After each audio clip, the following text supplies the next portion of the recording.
Tant, welcome to the Body Podcast. Thanks so much for joining us today. Thank you for having me, Jordan. I'm excited to be here. When I was planning on these conversations around suffering, you came to mind. I remember when I was recently grieving something, a friend who I forgive, she said, it hasn't been like 6 months since that happened. Yeah. Shouldn't you be over it by now? And it kind of made me start thinking, like, am I normal in my grieving? And I wanted to ask you, like, what should there be expectations on grieving? And is there a normal? Yeah, such a great question.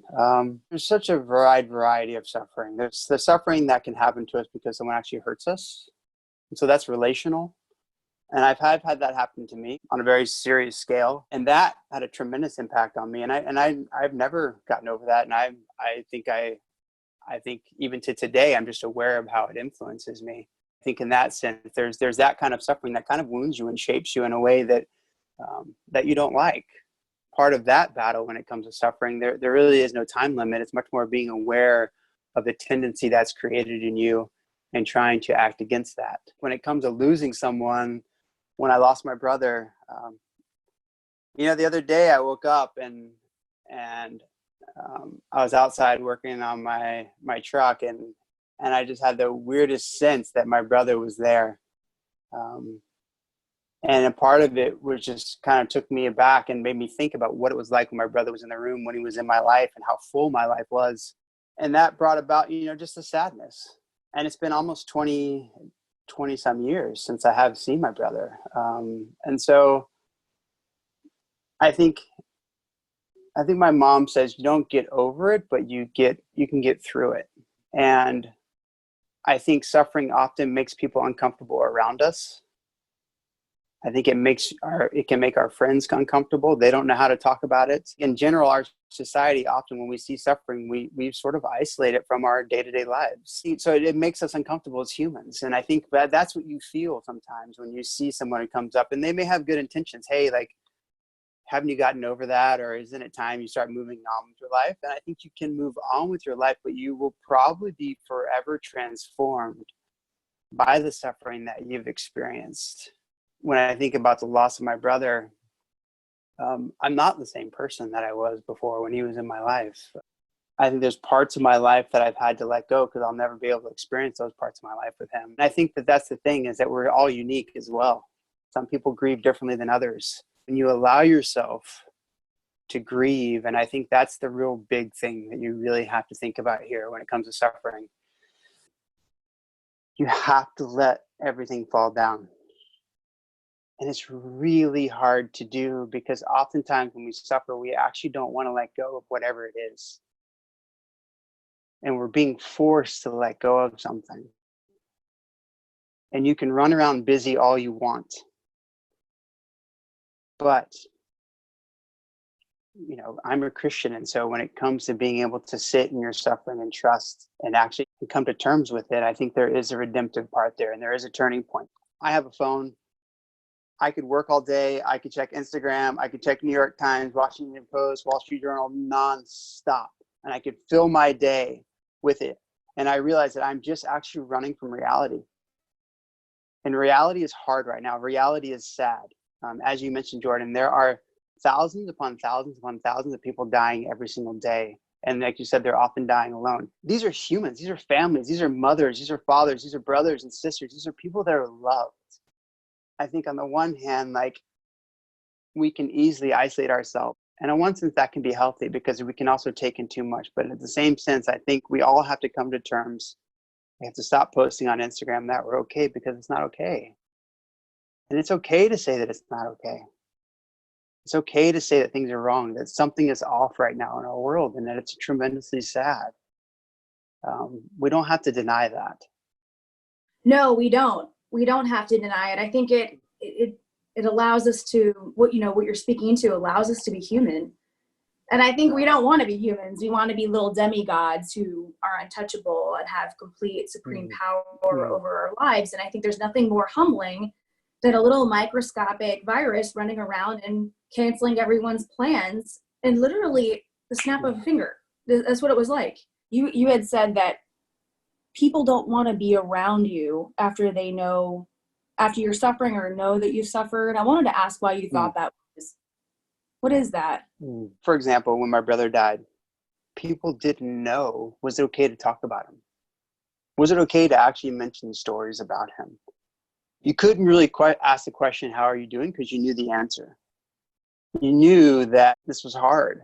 And so I think people become uncomfortable with suffering because they don't know how to handle it. They don't really know how to deal with it because they're afraid. And really, so on the one hand, maybe it's out of like, I don't know what to say to this person, you know? Do I mention that the person's name? Do I mention that the other day I thought about the person and I started laughing to myself and I really miss this person? Or do I not say that? Do we just kind of not mention it at all and then have them bring it up? And those are all the nuances that all of a sudden become our lived reality. What was really a normal relationship that you could just connect on whatever sort of surface level, now all of a sudden it's being pushed deeper and deeper and deeper into profound questions, profound uncomfortable moments. That's naturally uncomfortable, and as humans we typically don't like going there.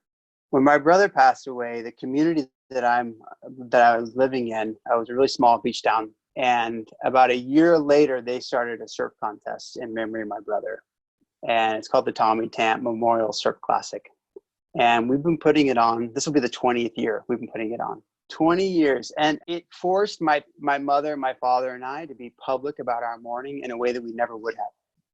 Because we've come to celebrate my brother's life, it's forced us in a way to share those stories and keep sharing those stories.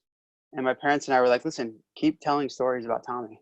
Keep coming up to me and saying, I thought about him there, or, you know, I was surfing and I thought about him here. And what that did is it forced us to realize that other people were impacted by my brother's life too. And was like, listen, they miss Tommy too. And we can talk about him and we can mourn together. And the thing that suffering does is suffering often isolates us. It often isolates us. You think about the people in the ER and the ICU, they're isolated. All of us get isolated. And when we're isolated and alone, we're vulnerable. And it reminds us that we're vulnerable. This disease reminds us that we're vulnerable. And the thing with Christianity, my friend said this the other day, is that when it comes to vulnerability and weakness, and from the Christian worldview, that's seen as a strength. To be weak is actually strong. And that's quite profound, because when we're weak, we need to rely on God. And that's the strongest position we can be in. That's the strongest position we can be in, is not mustering up our own strength. I'm going to get through this. I'm going to put on my happy face and I'm going to say everything's okay. Like, no, things suck. It's hard. And I wish it was different, but it's not. And I'm mourning and I'm hurting. And I know you're mourning and hurting too.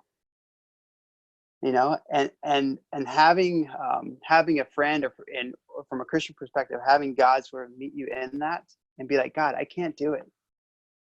I can't do it. I can't change this thing that's happened in my life. I wish I could, but I can't. I'm kind of at my wit's end, and inviting God into that weakness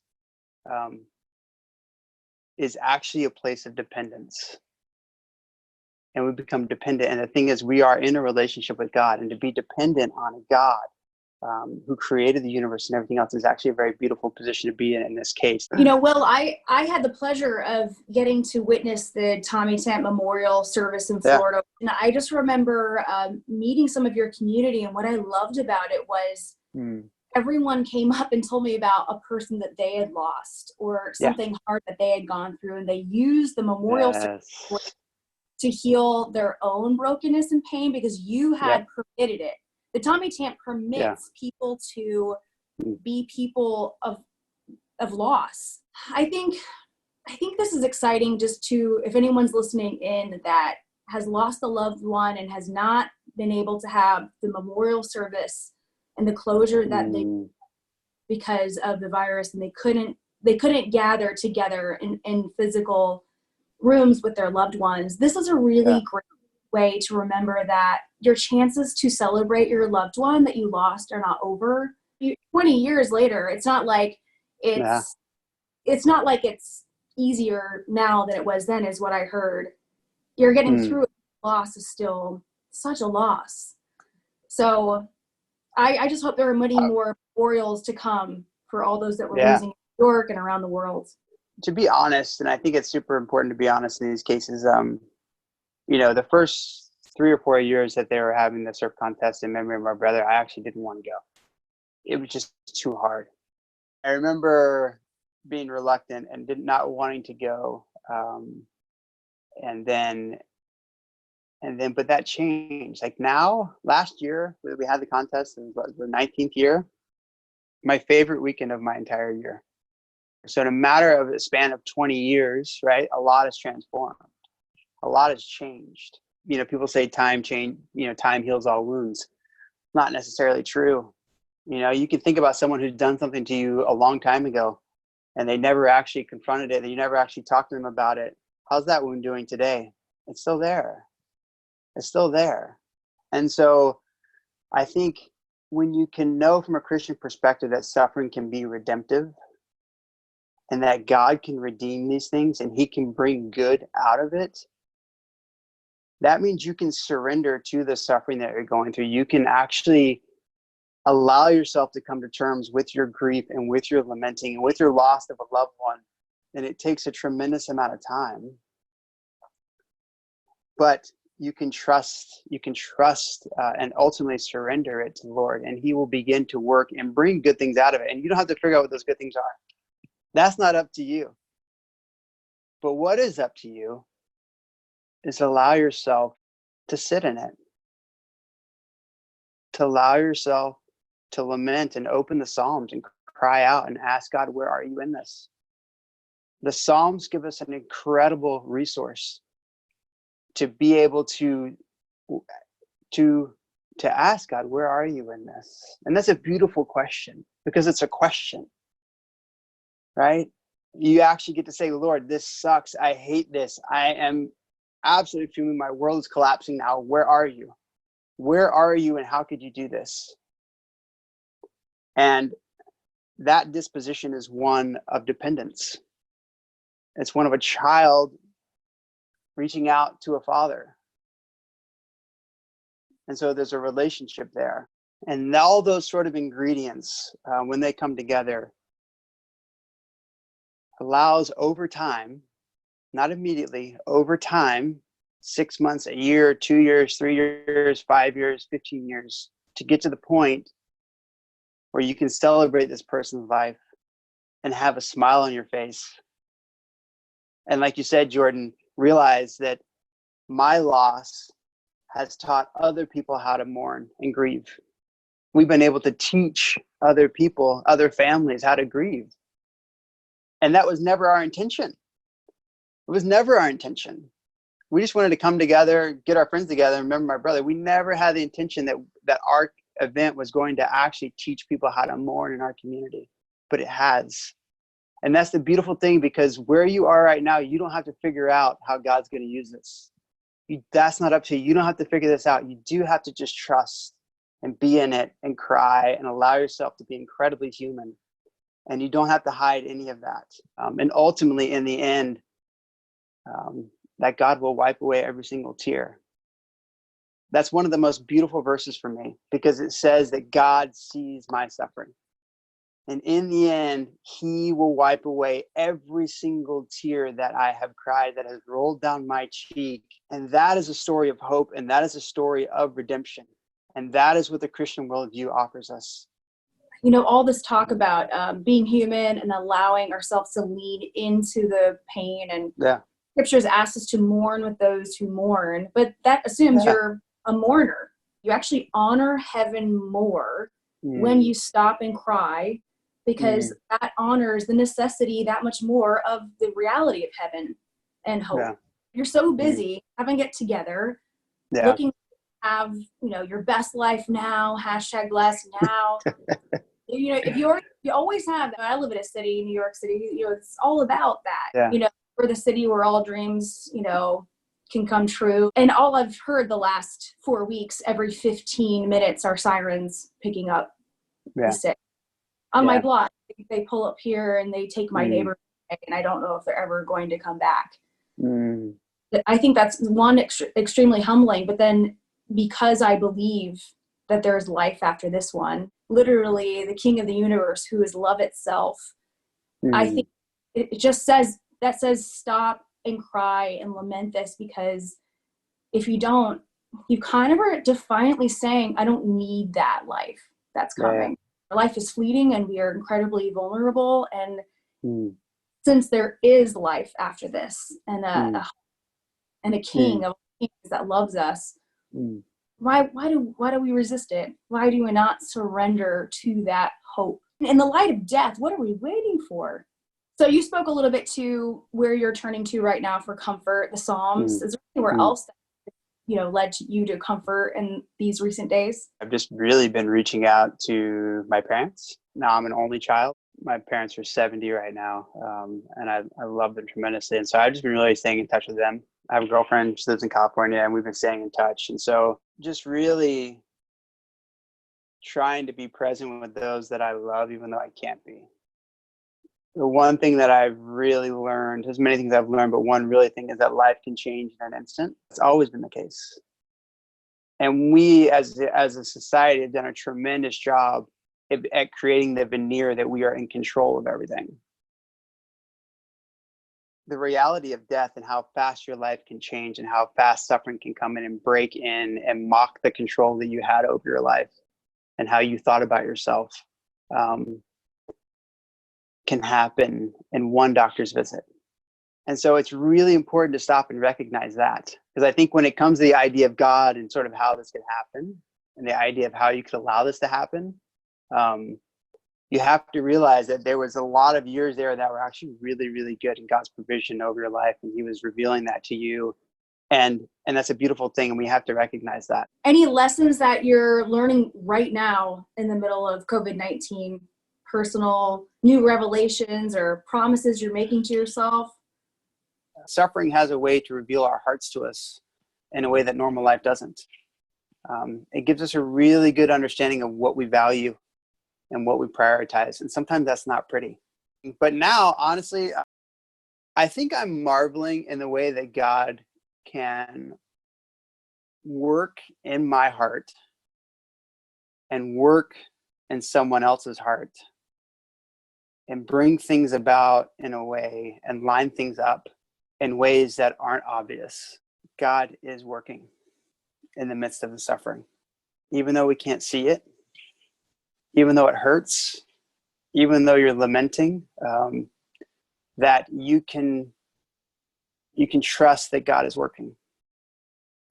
And that ultimately he's bringing about good through this.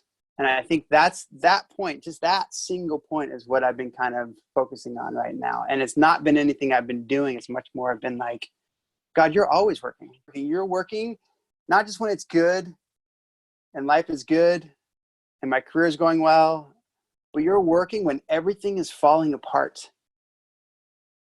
You're working when I am crying, when I can't get up. You're working in my deepest loss. And how profound is that? That God just doesn't use the good things in our lives, the things we want to put on Instagram. He uses the absolute worst things in our lives that we would never tell anything about. He uses both. And that is a beautiful, all-powerful God. He doesn't just use good things to bring about good in your life. He uses bad things too. And that truth is the truth that I've been meditating on. And that's the truth that we just witnessed in Easter. Right? It's like on Friday when Jesus was crucified, the disciples weren't like, yeah, God's going to bring something good out of this. They weren't.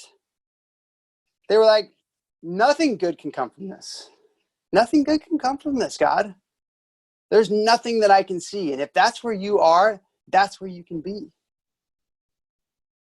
But we all know that 3 days later, the most unexpected good came out of that. And what seemed like abandonment 3 days before was actually the biggest act of commitment. And the disciples didn't have to figure that out themselves. They just had to be there and they had to mourn, they had to lament, and they had to trust that God was all powerful. And that's the position we're in right now. And that's a beautiful position to be in. You're saying it's Saturday before Easter Sunday. It is. Yeah. It is. I say that because when you're mourning, you don't want to hear that God's going to bring good out of this. You want to hear that this hurts and that it sucks and that I wish I could change it, but I can't. And sometimes that is the most beautiful thing you can say to someone who's suffering, because what it says is that I see your suffering and I'm not trying to come in here and fix it. I'm coming here alongside you and saying, I'm really sorry too. And it's okay to say that to someone. You don't have to have an answer. And like, that's a beautiful thing that all of us can offer people who are suffering right now. If you're alone right now and suffering and you don't have someone in your life, it's a tremendous resource to know that we're never alone. And that's that God promises to be with us in our suffering.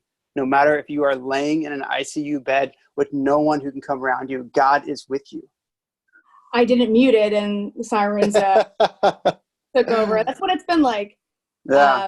Kind of good timing. I mean, that's been the hope, Will, is that people that are alone on their deathbed would cry out to God.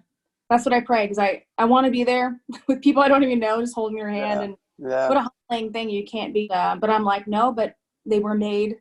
They were wonderfully and fearfully made, each one of them. Yeah. They don't have to be alone. I think that's where I find comfort. Also, I'm just still kind of creeped out that you know that I don't put all my suffering on Instagram. How did you know that? Yeah, I just want to close on one thing that's kind of on my heart, Jordan, if you don't mind. What you've touched on a couple times in this interview is the notion of people dying alone. I've never been in that situation before, ever. But I have a procedure where they stop my heart for an hour and a half, and they freeze my body to a state of hypothermia, and they replaced about 8 inches of my ascending aorta. And I had to wait 3 years because that surgery is it's risky. It comes with the inherent risk that you may not actually make it through. And so I had to come to terms with that. And I remember when they were sort of wheeling me in to the surgery room. And just to say, even in those quiet moments when you are alone and you are waiting and you know that you've kind of gone to the valley of the shadow of death and you feel like you may not come out the other side, that I experienced a tremendous amount of peace. I wasn't actually alone. That I knew that even if I didn't wake up, that God would hold me and he would get me through it. And that I would actually wake up on the other side. And that he would take care of my family and my friends and hold them when I couldn't. And I think the beautiful thing is that God is with them too. I mean, it's a radical thing to think about. And you want them to know that. Yeah. You know, you want them to have that peace that they're not alone. Yeah. Because like you said, what's worse than death? Not knowing that you're not alone. It's like you're in the middle of a waking death at all times when you really think that there is nothing else that is outside of yourself that loves you. Thank you for this chat. I really enjoyed it. And hopefully it's been a blessing. It'll be a blessing in someone's life out there who's experiencing suffering. Thank you. Yeah, thank you.